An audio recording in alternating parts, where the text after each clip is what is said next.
Bienvenue à tous. Il n'y a pas de son.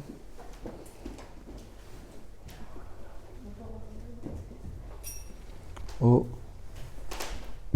Ok. Je répète si vous n'avez pas entendu. Bienvenue à tous. Donc aujourd'hui, on va lire un verset de la Bhagavad Gita. J'ai ouvert la page au 5e chapitre, verset 14. Je vais lire le sanskrit. Nam krititvam nakarmani lokasyam srijati prabhum nakarma phalam samyogam swabhavastum pravartate. Traduction. Le Seigneur n'a pas créé chez les individus la tendance à agir, les activités, les fruits qui en résultent. Tout cela est accompli par la nature, qu'ils ont acquise et qui a été recouverte par l'ignorance depuis un temps immémorial. Commentaire. Le Seigneur n'est pas à l'origine des actions des âmes conditionnées. Ce sont elles qui désirent se détourner de lui et mal utiliser leur libre arbitre. En agissant à l'encontre de leur nature éternelle, elles créent une fausse nature qui les pousse à jouir de la matière et par là même, elles deviennent enchaînées aux réactions de leurs actes passés, ce qui les amène à plonger dans l'ignorance de l'identification avec la matière et à désirer rester vie après vie dans le monde matériel. En père de tous les êtres, Krishna aime ses enfants perdus et les aide constamment. Il vient personnellement pour les inspirer à revenir à lui et il envoie des prophètes, des messies, des dévots afin de créer différentes voies pour élever graduellement ces âmes vers l'émancipation spirituelle. Mais l'âme, recouverte par l'ignorance, rejette constamment l'aide du Seigneur. Elle préfère souffrir vie après vie que d'être immergée dans un océan de félicité, en expérimentant la compagnie personnelle du Seigneur.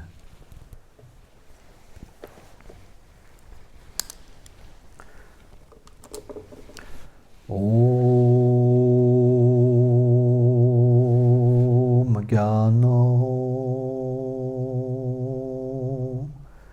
Timmilandasyam Gyanam Sharam Sharakayo Shakshurum Meritam Jena Taisme Shigulave Namo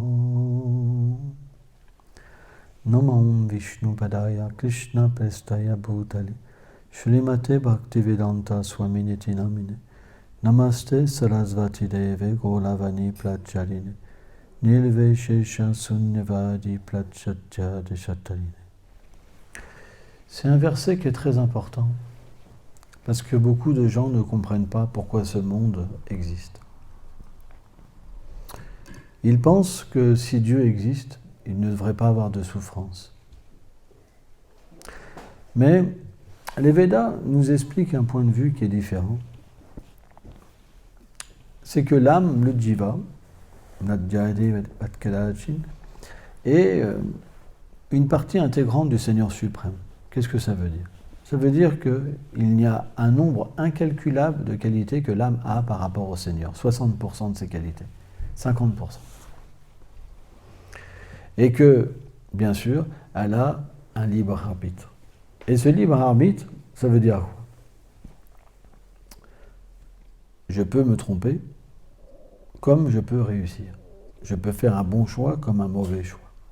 Je peux décider de rester avec lui, comme tenter ma chance et créer un monde qui serait finalement mon royaume. Donc on voit, qu'est-ce que le monde matériel? C'est une opportunité que le Seigneur nous donne. Tu veux être indépendant de moi, tu as des qualités pour construire, tu as des qualités pour te faire adorer, tu as tout ça, d'accord. Donc je te donne un monde, et maintenant c'est toi qui vas le créer.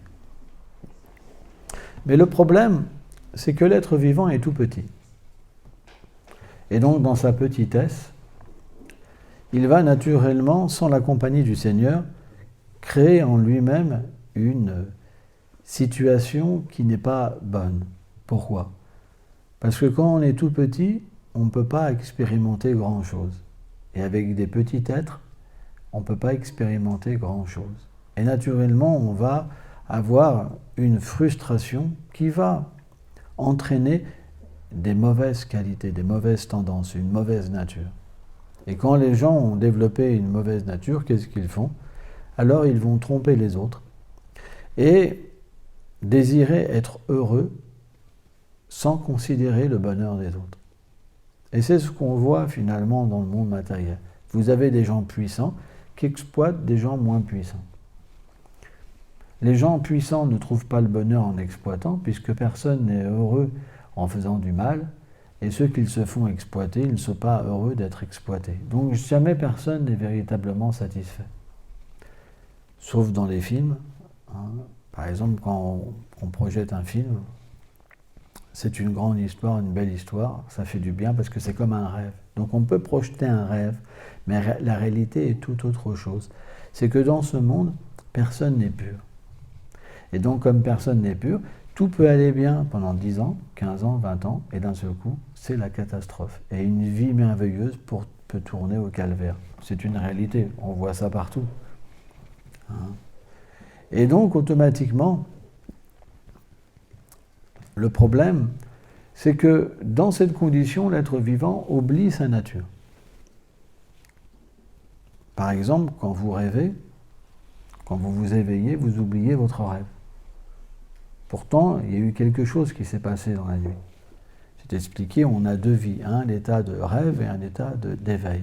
Il s'est passé quelque chose. De la même manière, si vous essayez de retracer au même instant, il y a 30 ans de votre vie, vous ne pourrez pas savoir qu'est-ce que vous avez ressenti au même moment. Donc, il y a un oubli qui se passe. Et cet oubli, il est généré par le temps et les influences de la nature matérielle, qui permet à l'être, finalement, de combler son désir, qui est de rivaliser avec le Seigneur suprême. Parce que si on voyait partout le Seigneur, automatiquement, on ne pourrait pas avoir cette indépendance. Cette indépendance, elle doit nous être donnée, mais le Seigneur doit aussi nous permettre de l'oublier. Parce que c'est notre désir, on désire l'oublier. Alors naturellement, qu'est-ce qui se passe? À force d'être insatisfait, on va se poser cette question. On va avoir cette introspection parce qu'on a le libre arbitre. Et pendant ce temps-là, on va se dire, mais pourquoi je souffre? Qui je suis? Est-ce que Dieu existe? Et on va commencer à se poser ces questions, on va se tourner naturellement vers un élément parce qu'on a besoin d'aide. Donc tant qu'on n'a pas besoin d'aide, on erre tout seul, ça peut bien se passer comme mal se passer. Mais le moment où on a besoin d'aide, ça veut dire qu'on crée une relation et on veut naturellement changer et comprendre quelle est notre nature éternelle. Et c'est à ce moment-là qu'on peut dire que le Seigneur agit. Avant, il observe. Il donne le fruit de l'acte en tant que l'âme suprême. On appelle paramatma. Antaleyami. Mais une fois qu'on désire de l'aide, alors, à ce moment-là, le Seigneur va interagir. Et il va nous donner l'intelligence. Les éléments pour que nous-mêmes, on puisse progresser et aller vers lui. C'est pas qu'il va tout faire. Parce qu'il y a le libre arbitre. Mais il est un ami, il va donner la connaissance, l'intuition, la foi. Et à partir de là, il y a une relation qui va se manifester entre lui et nous. Et c'est ce qu'on appelle l'amour. Quand cette relation, elle n'existe plus, on appelle kama, la concupiscence. Ça veut dire qu'on est... La concupiscence, kamaesha kudaeja, chakuna samudbhavam, elle est semblable à un feu qui détruit tout. Parce que pour notre propre satisfaction, on est prêt à tuer tellement d'êtres vivants, rien que pour la langue, pour manger. Alors qu'on pourrait, par exemple, se nourrir complètement différemment. Eh bien, rien que pour notre satisfaction, on pourrait détruire le monde. Et on voit, c'est ce qui se passe, notre planète. Pourquoi elle se détruit graduellement? Parce que c'est pour notre satisfaction. Donc ce kama, c'est le pire ennemi de l'être vivant. Et il se manifeste quand la relation entre l'âme et l'âme suprême devient oubliée. Dès qu'elle se remanifeste, automatiquement, on rentre en harmonie avec tous les êtres et avec Ishvara, le Seigneur suprême. Et à partir de là, on peut comprendre le lien qui est interagi entre toutes choses. Et on va naturellement respecter tous les êtres vivants, la nature, tous les êtres, parce que l'âme est partout. Elle est dans le brin d'herbe, elle est dans l'arbre. En fait, toutes sortes, l'âme, elle habite dans toutes sortes d'espèces de vie. Que ce soit les insectes, les animaux, les poissons, les plantes, les êtres humains, les demi-dieux. Et c'est selon leurs conditions qu'ils ont une conscience plus atrophiée ou plus développée. L'être humain, par exemple, sur Terre, c'est la conscience avec laquelle on peut comprendre le lien qui nous relie avec le Seigneur. L'animal, il ne peut pas. La plante ne peut pas. Il n'y a pas assez de conscience. Par exemple, vous faites entrer un chien, il ne va pas comprendre la nature de la pièce. Alors qu'un être humain, il peut voir le Seigneur suprême. Donc c'est des consciences qui sont différentes. C'est pour ça que quand on s'associe trop avec un animal, on a une conscience d'animal, on régresse dans la conscience. Mais un animal, s'il s'associe avec les hommes, il peut s'élever jusqu'à un certain niveau. Mais il n'a pas la possibilité d'aller plus loin. Donc après, il reprend une naissance en tant qu'être humain pour aller plus loin. Mais l'être humain peut aussi se dégrader. Il peut avoir sa conscience comme un animal et renaître en tant qu'un animal. C'est expliqué. C'est pour ça on doit tirer le mieux possible profit de notre naissance humaine. Or, dans cet âge, le moyen le plus simple, c'est expliqué, pour se connecter avec Dieu, c'est son nom. Parce que dans l'âge où on est, l'âge de Kali, les êtres ont peu d'intelligence, ils ont une durée de vie très courte, ils sont tout le temps perturbés par toutes sortes de choses, par la colère, par l'envie, par la concupiscence, par la convoitise, l'avidité, toutes sortes de choses. Ils sont constamment dérangés par les phénomènes du temps, des êtres vivants, des maladies. Et donc le Seigneur donne un processus qui est très simple, c'est de chanter son nom. Parce que chanter le nom du Seigneur suprême, il n'y a pas besoin de règles véritables, de propreté, de lieu, de temps. On peut le faire dans n'importe quelle condition, mentalement, audiblement, à voix haute, en murmure. Et dans cet âge, le Seigneur spécialement se révèle très facilement à travers son nom. C'est pour ça qu'on chante son nom. Et c'est très agréable et très facile. Et si on chante le nom du Seigneur avec une conscience pure, et un désir de rétablir notre lien avec lui, alors à partir de son nom, il peut révéler sa forme, ses attributs et ses divertissements. En fait, au niveau spirituel, la chose la plus complète, c'est le son. Alors qu'au niveau matériel, à travers le son, vous ne pouvez pas avoir la forme, ni les agissements des êtres. Vous pouvez avoir un aperçu, mais vous ne pouvez pas voir, ni les attributs. Mais au niveau spirituel, à travers le son, vous pouvez tout obtenir. C'est pourquoi on devrait chanter tous les jours le Saint-Nom, avec une pleine conscience. Et il existe différents noms du Seigneur suprême. Haridas Thakur, il les divise en deux catégories, les noms primaires et les noms secondaires. Les noms secondaires, c'est en relation avec sa puissance. La création, le grand, le destructeur, le mainteneur, l'âme suprême. Et les noms primaires, c'est en relation avec sa personnalité, son monde et ses dévots. Or, lorsqu'on chante le nom primaire, on peut éveiller notre nature éternelle et entrer dans les divertissements du Seigneur.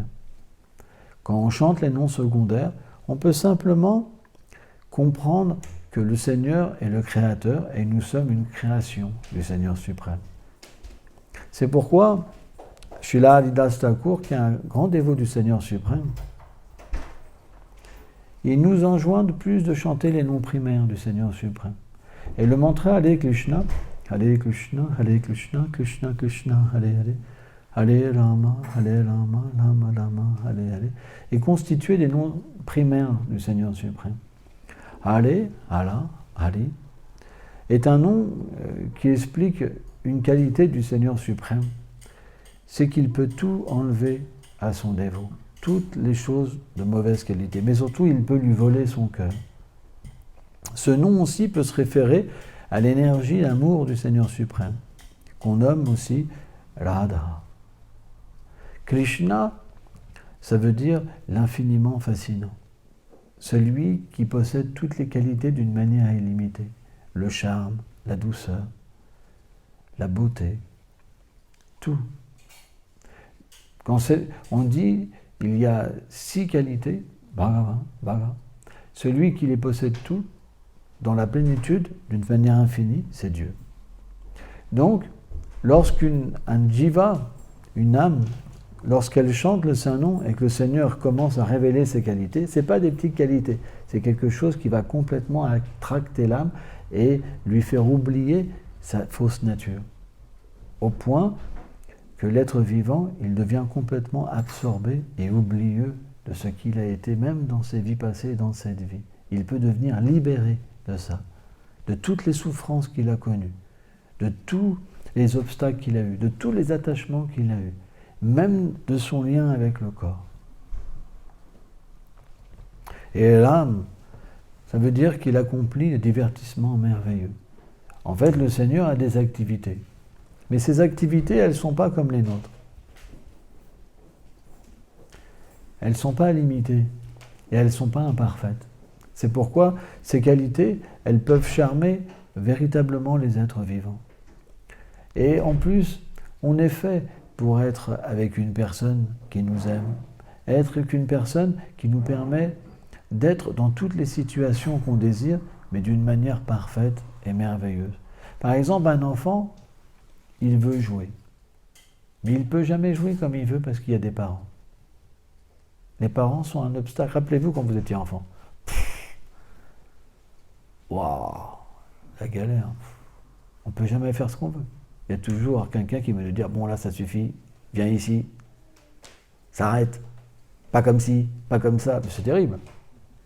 On n'est pas du tout libre, c'est vrai. Les seuls moments où on est bien, c'est quand on peut se planquer, faire des trucs derrière leur dos, et là on s'éclate vraiment, quoi. Mais ça, c'est pas possible. Ils sont jamais d'accord avec nous, ils n'ont pas les mêmes goûts que nous, c'est à croire qu'ils n'ont jamais été des enfants. C'est vrai.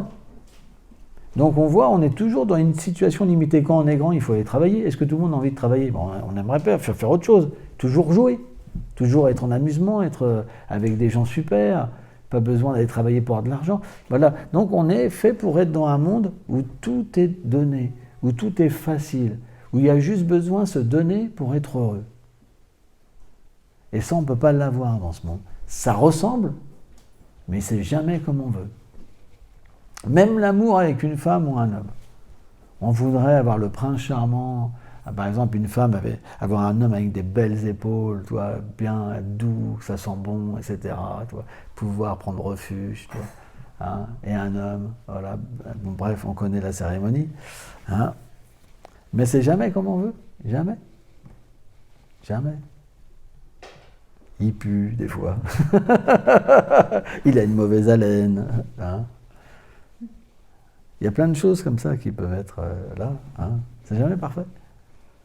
Mais, quand Krishna donne son refuge, tout est là. Et d'une manière qui comble l'être vivant en plus profond. Parce qu'il peut se donner d'une manière sans limite. Parce qu'il y a un pouvoir qui est donné dans la rencontre du Seigneur. Quand on rencontre Krishna, on rencontre aussi le pouvoir d'expérimenter comme, je ne sais pas, comme un mineur qui pourrait entrer dans l'amour et comprendre de plus en plus ce qu'est l'amour. Parce qu'il n'y a pas de limite dans les sentiments qu'on peut expérimenter avec Krishna. Et Krishna a des qualités illimitées. Quand vous allez vers une qualité, vous en rencontrez 1 million. Ça s'expand constamment. Et en fait, tout ça, c'est des voyages. C'est pour ça que la rencontre avec le Seigneur, ce n'est pas quelque chose d'ordinaire. C'est un voyage merveilleux dans l'amour. Et tout ça, c'est possible avec le nom. Alors pourquoi il y en a qui chantent bien, il y en a qui chantent mal? C'est parce qu'il y en a qui désirent, et il y en a qui ne désirent pas. Quand on se sent bien dans ce monde, on ne peut pas chanter. Mais quand on désire être dans le monde de Krishna, alors on peut chanter. C'est pour ça que naturellement, avec les vies, il va avoir un détachement qui va s'opérer en nous et un désir de retrouver cette relation. Mais sans le désir, la relation ne peut pas se faire. Et le Seigneur, il est un homme plapadante, il y a une chose qu'il fait, c'est qu'il réciproque avec les êtres vivants. Donc si notre désir n'est pas pur, il ne peut pas venir à nous. Il vient, mais pas tel qu'il est, tel que nous voulons qu'il soit. C'est déjà pas mal. C'est ce qu'on appelle le domaine de la religion. On va prier et il va réciproquer. Et bien sûr, avec cette réciprocation, on va augmenter notre foi et il y a une relation qui se fait. Mais ça prend très longtemps. Alors que quand on est plus avancé spirituellement et que on va étudier sur le Seigneur, quelle est sa forme, quel est son nom, quels sont ses attributs, quels sont ses divertissements, ça va créer un désir d'entrer, d'être avec lui, dans sa forme éternelle. Et à ce moment-là, quand on chante les noms primaires du Seigneur, qui ne sont pas en relation avec sa création, mais avec le plan de son existence éternelle, à ce moment-là, notre désir va être pour l'éternité. Et à ce moment-là, le Seigneur va pouvoir réciproquer avec nous et nous donner une vision de qui nous sommes véritablement dans le monde transcendantal. C'est ce qu'on appelle le royaume de la dévotion, de la bhakti. Et tout ça, c'est possible. Et ce n'est pas grand-chose. C'est simplement le désir. Si on chante sans désir, il ne se passe rien. Si on chante avec un pur désir, il se passe l'expérience. Mais quand l'expérience vient, on ne peut plus jamais revenir en arrière, parce que c'est trop merveilleux. Jamais on ne pourra oublier. Et on aspirera constamment à cette expérience, parce qu'elle nous aura complètement satisfaite. Et c'est pourquoi, une fois qu'on goûte Krishna, on ne peut plus vraiment goûter autre chose, parce que tout est trop petit. Même à travers les échanges des êtres vivants, on va goûter Krishna. Même à travers la nourriture, on va goûter Krishna. Même à travers du sport, on va goûter Krishna. De tous les échanges, après, on va goûter Krishna. Parce que tout sera trop petit, on va se rappeler de lui, et à travers ce souvenir, toutes les relations vont être imbibées de cette relation. C'est ce qu'on appelle la réalisation spirituelle. À partir de là, nos actions n'engendrent plus de conséquences. Parce qu'elles sont pures. Et elles vont purifier les réactions de nos vies passées et nous donner la libération. Une fois qu'on est sur ce plan d'existence, alors on peut constamment servir le Seigneur suprême et jamais l'oublier. On n'oublie plus jamais notre réalité. Qu'est-ce qu'on fait? On aide les êtres parce qu'on voit qu'ils souffrent. Parce que en vérité, même si les gens peuvent avoir une certaine satisfaction, cette satisfaction, elle est tellement petite. Donc quelqu'un qui a conscience de ce qu'une personne pourrait goûter, il a de la compassion. C'est comme par exemple, si vous avez un tout petit gâteau moisi et que vous avez un gros gâteau avec des fraises, avec de la chantilly, et qu'une personne va manger un petit gâteau complètement rassis et pourri, il va se dire « Oh, c'est tellement merveilleux, vous allez avoir un gros gâteau à la fraise, je dis pas. Goûte ça plutôt. » Et automatiquement, quand elle aura goûté le gâteau à la fraise, elle ne voudra plus son gâteau moisi. Mais quand on n'a pas autre chose, alors on se satisfait avec très peu. Mais dès qu'on goûte un goût supérieur, on va délaisser le goût inférieur. C'est pas qu'on rejette les êtres, c'est qu'on rejette une relation sans conscience spirituelle, juste basée sur l'égoïsme matériel, juste basée sur l'identification avec le corps. On va naturellement relationner avec les êtres vivants en ayant conscience de notre réalité et de leur réalité et du lien qu'ils ont avec Krishna, le Seigneur suprême. C'est pourquoi, en étudiant la Bhagavad Gita, on peut véritablement développer un pur désir. Et aussi avoir une vie où on peut comprendre pourquoi le monde est comme ça, pourquoi il y a les revers de la vie. Et ne plus être affecté par toutes ces choses et comprendre que c'est naturel. Si on crée un monde imparfait, pourquoi il ne générerait pas de souffrance? Et si on veut être Dieu, pourquoi on ne devrait pas prendre les résultats des conséquences de nos actes puisqu'on veut faire nos propres lois? Est-ce qu'on a le pouvoir de changer la nature? Non. Il y a des lois universelles. Des lois, on ne peut pas les changer. Mais si on change ces lois par nos propres lois, est-ce qu'on a le pouvoir de changer les lois? Non. On se trompe nous-mêmes. Et c'est pour ça que bien qu'on crée des lois, on ne trouve jamais le bonheur. Pourtant, on essaie. Si vous prenez par exemple les lois françaises, c'est pas pour que les gens souffrent, c'est pour que les gens soient heureux. Mais à chaque fois, ça ne marche pas. On doit changer des lois, ça devient de plus en plus compliqué, au point qu'on ressent qu'on est oppressé, qu'on n'a plus le droit de rien faire.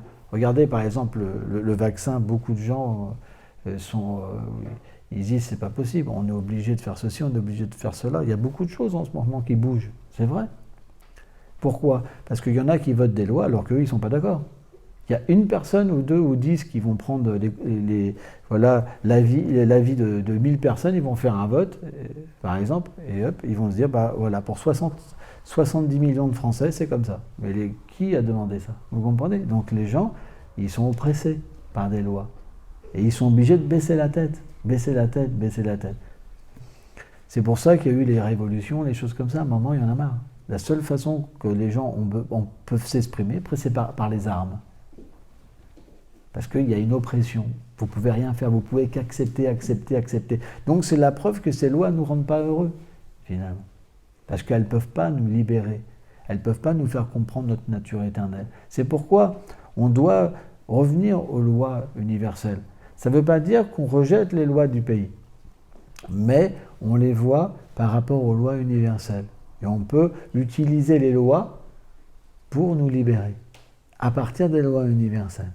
Et la loi universelle, c'est quoi? C'est jamais oublier le Seigneur suprême. Toujours agir pour lui. Parce que il est dans le cœur même de l'âme. Il est le cœur même de tous les êtres vivants. Il est le meilleur ami de tous les êtres vivants. Dès qu'on se sépare de lui, alors on souffre. On essaye de créer, en fait, un bonheur merveilleux, mais tous les êtres ont des problèmes. C'est vrai. Un jour, il y a un saint qui a dit que tous les êtres ont un problème. C'est vrai. En tant qu'âme conditionnée, on n'est pas pur. Et on pense qu'avec une autre âme conditionnée, par exemple le mariage, on va être heureux. Mais finalement, on se rend compte que ça ne règle pas les problèmes, ça en ajoute. Et après, on se dit, des enfants, ça rajoute des problèmes. Donc il y a toujours, on ne peut pas par nous-mêmes régler le problème de l'existence. Par contre, si on accepte les lois universelles, le service de dévotion, alors de l'intérieur, les problèmes vont se régler. Et après, à l'extérieur, il n'y aura plus de problème. Ça sera juste un moyen pour servir et pour être heureux. Merci beaucoup.